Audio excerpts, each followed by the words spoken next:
परिधि गृह कुल्लू में एचपीएमसी के वाइस चेयरमैन और बीजेपी के उपाध्यक्ष राम सिंह ने प्रेस कॉन्फ्रेंस को संबोधित किया। इस प्रेस कॉन्फ्रेंस में राम सिंह ने दावा किया कि हिमाचल में डबल इंजन की सरकार मिशन रिपीट करेगी।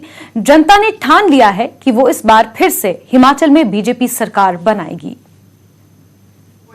हिमाचल की जनता ने बिल्कुल ठान लिया कि इस बार फिर से मिशन रिपीट करके भारतीय जनता पार्टी की सरकार बनाएंगे। और सबसे बड़ी बात जो यहाँ की जनता ने ठान लिया है कि हमें डबल इंजन की सरकार चाहिए। और डबल इंजन की सरकार के लिए मुझे लगता है कि हम पहले से भी ज़्यादा सीटें जीतकर इस बार सरकार बनाएंगे।